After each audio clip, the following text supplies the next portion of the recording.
side.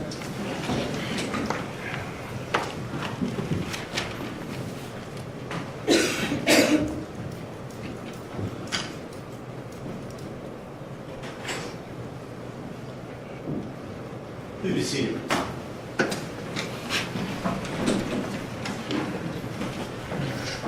All right, let's go on the record. We are here in open court. It's the court's criminal docket, case 618342, entitled State of Ohio versus George C. Brinkman. Present in court is defendant Mr. Brinkman with his attorneys, Mr. Thomas Conway, Mr. Fernando Mack. Present representing the State of Ohio, the County Prosecutor, Mr. Michael O'Malley, Assistant County Prosecutor Sal Awadala, and Christopher Schroeder. We're set today for sentencing. On a prior date in court, this three-judge panel, after hearing evidence presented by the State of Ohio with respect to the aggravating circumstances and the mitigating factors presented by defense, found this defendant guilty beyond reasonable doubt of the aggravated murders and related counts. We also considered in the sentencing phase the necessary factors with respect to the death penalty, and now we're ready to proceed. This is the moment the courtroom shifts from facts to fate. Everything you're about to hear lives in the sentencing phase, where judges don't decide guilt, they decide punishment. The legal question now isn't, did he do it? It's, does this crime deserve the ultimate sentence? And once the words aggravating circumstances enter the room, you know the prosecution is aiming for the highest possible penalty. Suzanne Taylor and Kylie were brutally murdered by Mr. Brinkman. He killed Suzanne within arm's reach of her two daughters, as well as within sight of her two daughters, and then turned and killed Taylor, and then killed Kylie, leaving Kylie to witness the murders of her mother and her sister. We believe the state has provided sufficient evidence in the first phase that the aggravating circumstances, or second phase, that the aggravating circumstances outweigh the mitigating factors, and we again ask that the death sentence be imposed at the appropriate time. This time around, and I believe the panel has made that determination as to each murder.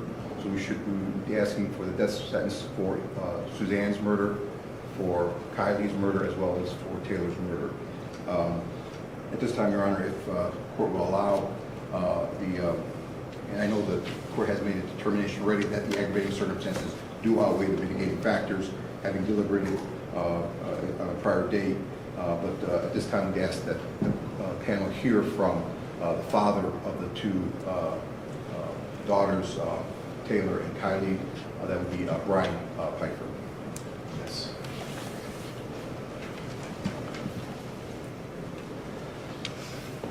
Notice the language here.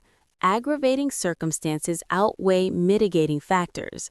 That's legal shorthand for the cruelty of the crime outweighs anything the defense can offer as explanation. This isn't just emotional rhetoric. It's the exact balancing test judges must perform under Ohio law. And when prosecutors list each victim by name, that's deliberate. It personalizes the harm and reinforces that this isn't one crime, it's three separate acts of irreversible violence. By the defendant, each arguing that he has specific rights. He has a right to representation.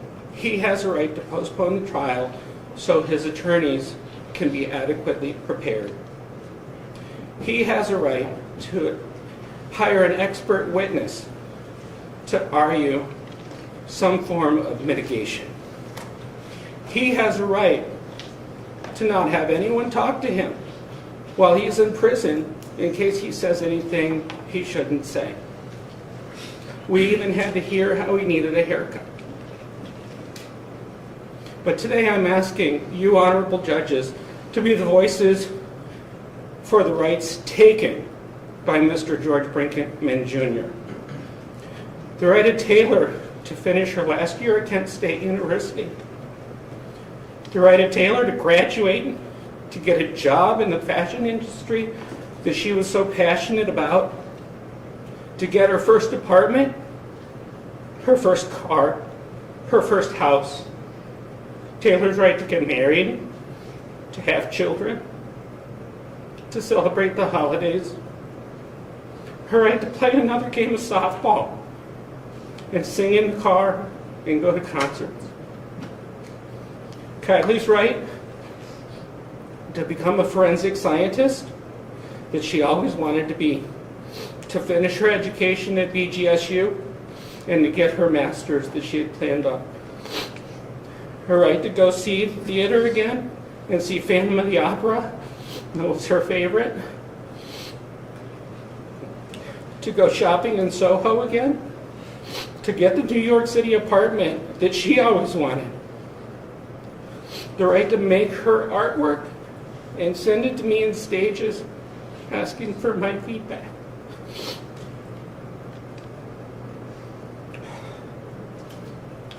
The right to sing with her sister in the car and correct her on the lyrics to the songs. Her right to get married and to have children. And all of our rights to be a part of those things.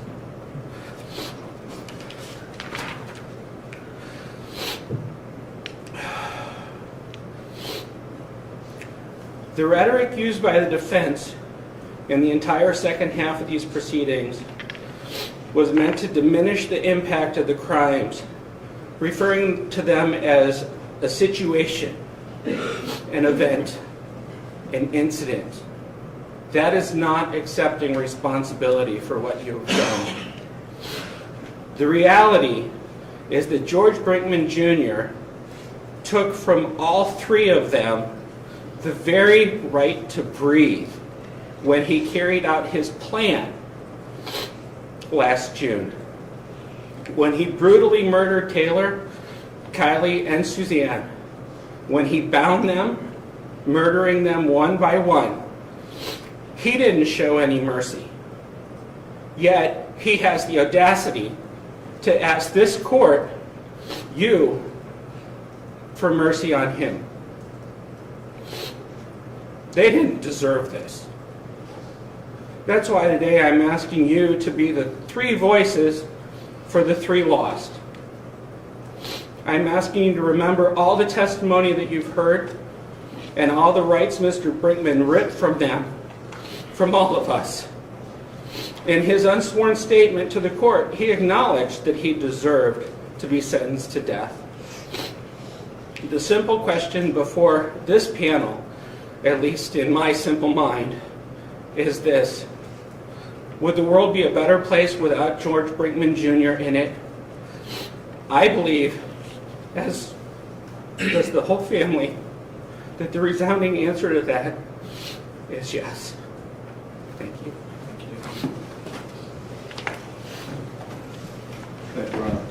Your Honor, at this time, Your Honor, Suzanne Taylor's mother, Ms. Marsha Taylor, would like to address the panel. Go ahead. Yes. And she is going to be brought up to the podium, and Ms. Kennedy from our office, from our victim advocate office, will be reading the statement. Thank you.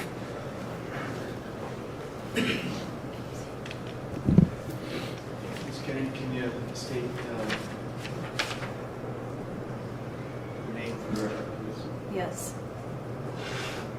I'm reading the victim impact statement of Marsha Taylor, spelled M-A-R-C-I-A. She is the mother of Suzanne Taylor, grandmother of Taylor Pfeiffer and Kylie Pfeiffer.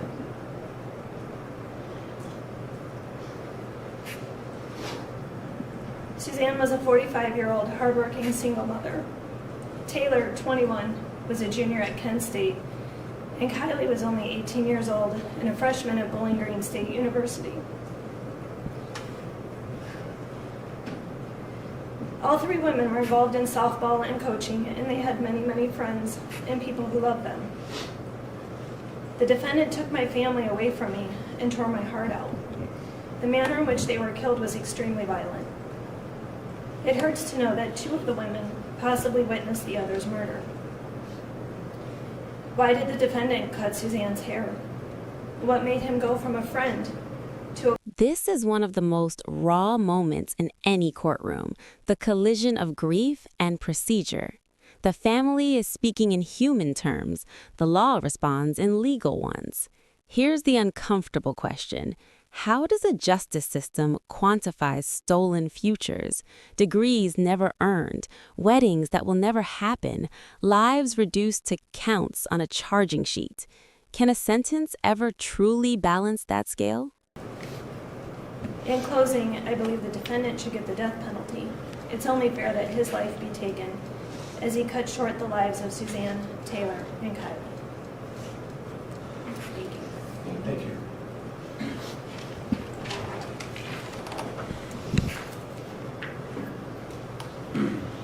Thank you, Your Honor. At this point, the state would just like to highlight and that the events of June 10th, 11th, going to the 12th would have been much worse had it not been for the actions and the involvement of, and the reason we're here today with this result, I believe, is the result of the hard work of the North Royalton Police Department, specifically Detective Skozin and Sergeant Revicki, as well as the assistance and really an interagency cooperation here, the assistance of the FBI, Special Agents Andy Earl and Kerry McCaffrey really dug in that first 24, 48 hours to get us to where we're at here. With the assistance from BCI, Justin Soroka, and of course the technical expert assistance from our own Cuyahoga County Medical Examiner's Office and Regional Crime Lab, Dr. Andrea McCollum, Dr. Butt, Kerry Bauscher, Lisa Propesny from the Trace Department. And finally, Your Honor, I'd like to thank my colleagues, Dan Cleary, Kevin Brinkman, Chris Schroeder, as well as our county prosecutor for giving us the resources to allow us to pursue this case. Thank you very much. All right, we have the defendant. Mr. Conlon, Mr. Mack. Please support. Mr. Brinkman is not going to speak this morning. And with all due respect, we're asking the court to reconsider your sentence and impose a sentence of life without the possibility of parole. For all the reasons previously stated during our closing arguments and mitigation phase, we still believe that the aggravating circumstances do not outweigh the mitigating factors presented to this court. We just wanted to highlight, we ask that you consider his acceptance of responsibility early on in this case. And throughout all stages of the case, he always demonstrated the willingness to enter a plea of guilty without the possibility of parole. And the fact that he did enter a plea of guilty and did not drag the family through a trial should weigh heavily before this court. His genuine remorse articulated through the interviews, letters, and his unsworn statement. We ask the court to consider his lack of violent history, his limited criminal history. We also ask you to consider the abusive relationship at the hands of his father that was testified by our witnesses. And we ask the court to consider the severe depression stemming from the loss of his mother and his brother. And went through the state's sentencing memorandum. I know that it was argued that that's a weak factor, but we beg to differ. It's a factor that should be weighed heavily. People take their own lives every day in this country based on severe depression, and it can influence behavior. But again, there's no excuse for Mr. Brinkman's behavior, and it's not to be looked upon as an excuse. We also ask the court to consider what he was going through physically, the appearance that was conveyed by witnesses of his lost weight, his diabetes, and how when he didn't take his medication that can impact his state of mind and his behavior. And based on his history and his characteristics, we know that his behavior demonstrated, as long as it was on this day, was aberrant based on his history and his characteristics. And we are respectfully asking the court to consider what Mr. Aiken had to say in terms of whether or not he poses a risk a future risk to inmates and staff where he knows he's going to have to be for a long time. We are respectfully asking the court to impose a sentence of life without the possibility of parole. We also ask the court to, on the underlying offenses, to run those offenses concurrent with one another based on the purposes and principles of sentencing. Consecutive sentences are unwarranted and unreasonable under these circumstances, especially if the court still chooses to impose a sentence of death, 3 separate death verdicts. And that's respectfully our request. Thank you. Mr. Brinkman, is there anything you'd like to tell the court? No, sir. Anything further from the state? No, Your Honor, thank you very much. There is an agreement between the parties with respect to allied offenses, is that correct? There is, Your Honor. We agree with what's articulated in the memorandum. So count 1, aggravated murder, the victim being Suzanne Taylor, and count 2, aggravated murder, are allied and merged, is that correct, Mr. Schroeder? Yes, Your Honor. The state elects, We will have to proceed to sentencing on count 1. and with respect to count 3 and count 4, aggravated murder, with respect to the victim Taylor Lynn Pfeiffer, Those will both merge as well, Your Honor, and we will like to proceed on count 3. and counts 5 and 6, aggravated murder, with respect to the victim Kylie Elizabeth Pfeiffer. Those 2 counts will merge as well, Your Honors, and we will like to proceed on count 5. Any other issues of allied offenses? No, Your Honor. Is there any objection to that from the defense? No, Your Honor. First of all, on behalf of this panel, we'd like to extend our sincere condolences to the family members who are here, who have been present. This is the point of no return. When the court formally imposes the death sentence, it triggers an automatic appellate process. Appeals are mandatory in capital cases, even if the defendant says he doesn't want them. That's not mercy. That's the system double-checking itself before taking a life. And here's the twist most people miss. From this moment on, the case stops being about guilt or innocence and becomes about whether the process itself was flawless enough to justify the final outcome. Efforts defense makes protecting the rights of the defendant just fall on deaf ears and are often upsetting to the family members. We understand that. We appreciate how you've acted throughout these proceedings, and we understand your feelings. And it's every case in which an innocent person loses their life is always senseless. There's never any sense to it. And there will never be any sense found in it or any good reason for it.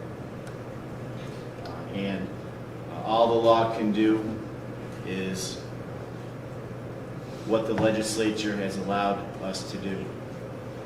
And we have considered all these factors. We have made specific findings beyond a reasonable doubt that this defendant is the principal offender in the aggravated murder, that the aggravated circumstances outweigh the mitigating factors. And pursuant to the revised code section 2929.03, we do hereby impose the death penalty in count 1, count 3, and count 5 for those aggravated murders. No sentence will be imposed in count 2, 4, or 6 pursuant to the allied offenses agreed to by the parties. The remaining underlying allegations, the court has considered all the principles and purposes of felony sentencing, all the appropriate recidivism and sentencing statutes as required by our sentencing statutes. Also, I have considered specifically whether or not consecutive prison sentences are appropriate. Hereby I do find that the facts and circumstances surrounding these brutal murders carried out with pre-calculation and design, and the underlying offenses, that are part and parcel of this plan require consecutive sentences. It is necessary to protect our community and to punish this defendant. Consecutive sentences are not disproportionate to the harm that was caused in this matter. That the harm is so great or unusual, a single term does not adequately reflect the seriousness of this defendant's conduct. So the court's going to impose the following sentences. In count 7, aggravated burglary, it's a felony of the first degree, 11 years in a correctional institution. In count 8, it's kidnapping. With respect to victim Suzanne Taylor, it's a felony of the first degree, 11 years in a correctional institution. In count 11, which is gross abuse of a corpus, with respect to victim Suzanne Taylor, 12 months in a correctional institution, that's a felony of the fifth degree. In count 9, kidnapping, with respect to victim Taylor Lynn Pfeiffer, 11 years in a correctional institution for that felony of the first degree. In count 12, gross abuse of a corpse, with respect to victim Taylor Lynn Pfeiffer, 12 months in a correctional institution. In count 10, kidnapping, with respect to victim Kylie Elizabeth Pfeiffer, felony of the first degree, 11 years in a correctional institution. In count 13, gross abuse of a corpse, with respect to victim Kylie Elizabeth Pfeiffer, 12 months in a correctional institution. Sentence will run consecutive to each other. Count 7, consecutive to 8, 9, 10, 11, 12, and 13. 47 years in Lorraine Correctional Institution.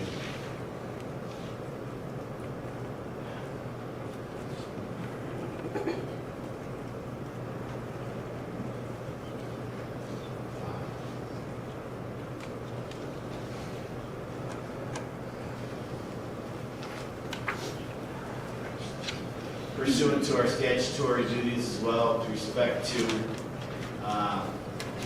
this death sentence imposed, these underlying sentences are consecutive as well. Post-release control also must be addressed on the underlying counts. Post-release control is a mandatory period of 5 years for the felonies of the first degree. If you are ever released, you will be supervised for 5 years. It's mandatory. On post-release control, you must follow the rules of the parole authority. If you are ever supervised on post-release control, if you fail to follow the parole authority's rules, they have the power to send you back to prison for a total up to 50% of this original sentence. Any violation of the parole authority's rules could result in a residential sanction, which could include a new prison term up to 9 months. Those rules on post-release control will require you to report to a parole officer. If you ever fail to report, the parole authority may punish you by sending you back to prison. You also could be indicted on a separate felony called escape, which means that judge assigned to that new indictment can also punish you time in prison, even if the parole authority also punishes you with the prison term. That's also true of any other felony you might commit on post-release control. Parole authority can punish you for that felony. The court assigns the new indictment can also punish you. If you are convicted of a felony when you're on post-release control, the sentencing judge will have an option to impose a consecutive prison term for the amount of time remaining on post-release control, or 12 months, whichever is greater. You do have a right, appeal as a right with respect to these matters. We have previously found the defendant indigent. Would you like us to appoint appellate counsel as well? Please, Your Honor. Our specific findings will be journalized in a written opinion and filed with the clerk. The entire record will be transmitted to the clerk of courts and preserved for appeal. This is defense asking for jail time credit. Yes, Your Honor. Is that an issue? Calculated in days? We have not, Your Honor. So we will.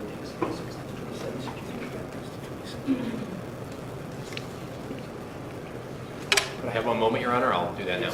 We're also opposing Court costs, responsible for court costs, disciplinary behavior, and probably do community work service therefore as well. Court will assign an attorney, provide a transcript at the state's expense for the appeal.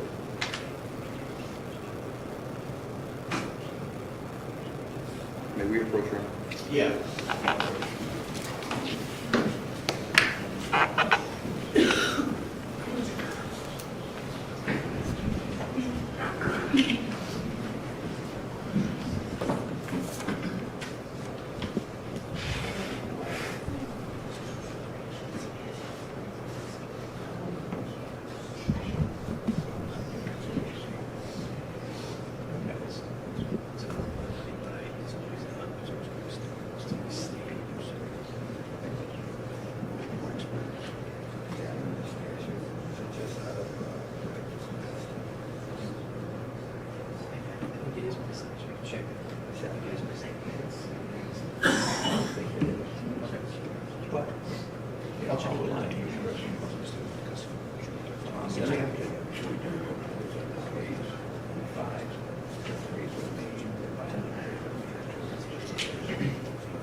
Also, for the record, post-release control also is discretionary with respect to the felonies of the 5th degree, so the record is absolutely clear if that ever becomes an issue. 3 years discretionary post-release control on the F5s, mandatory 5 years post-release control on the F1s. The State of Ohio also has a final request. Your Honor, would request since the Mr. Brinkman has been sentenced to death, and upon the filing of the opinion that an execution date be set by the court within the year. We understand that there's appeals that will stay that, but I believe that that's a practice, if not required by the statute, that an execution date be set by this trial court. Thank you. All right. Anything from the defense? Your Honor, may we take a moment, please?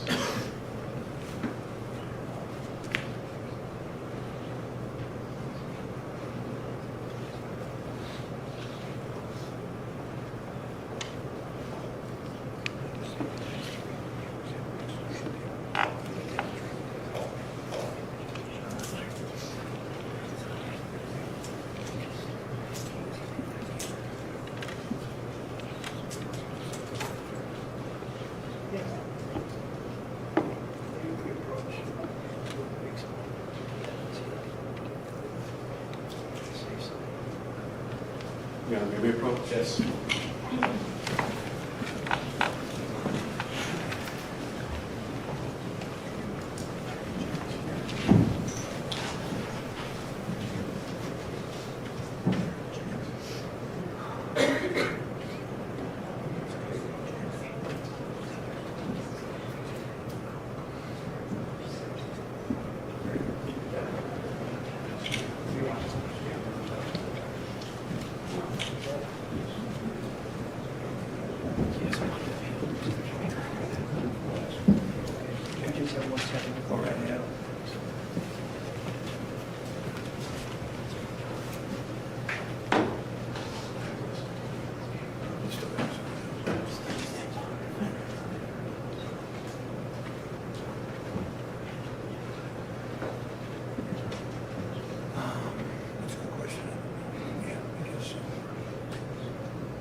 Your Honor, on behalf of Mr. Brinkman, like the court, you advise him of his appellate rights to these proceedings. We have also advised him of his rights and the pros and cons of appealing this matter. And Mr. Brinkman has made it clear to us, as he has early on in this case, that he does not wish to appeal your decision. Mr. Brinkman, is that correct? That is a true statement, sir. Have you had enough opportunity to talk to your attorneys about what the appeal entails and how it will proceed? Yes, sir. Do you have any questions about that for this panel? No, sir. Pursuant to our statutory duty at this point, and having considered what defendant's wishes are, the court is going to appoint appellate counsel so that if there is any possibility of this defendant wishing to pursue specific issues that may occur to a counsel, we will appoint the State Public Defender's Office and another attorney with respect to an appeal. Also, the State of Ohio has a request as well for the sentencing date. Yes, Your Honor. All right. Considering that the sentence is not final judgment until our opinion has been filed with the clerk's office, I'll set the execution date for January the 15th, 2020.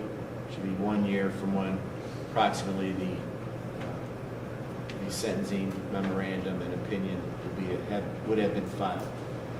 Is there anything else for the record from the State of Ohio? Two things very briefly, Judge. Number one, from the date of the defendant's arrest, I believe he is entitled to 564 days of jail time credit, so we'd ask the court to award him that amount. And number two, there was one consecutive sentencing finding that I believe the court did not make, and that was that consecutive sentences are not disproportionate to the danger the offender poses to the public, so we just ask the court to make that finding as well. All right. If I didn't say that, I thought I did indicate that, that the consecutive sentences aren't just proportionate to what happened, and it's also not disproportionate to the danger he does pose. That's correct. I appreciate that. Incorporating all the facts that this panel has heard. The court will grant 564 days jail time credit pursuant to law. Is there anything else for the record from the state? No, Your Honor. From defense? No, Your Honor. All right, defense humanity. All right.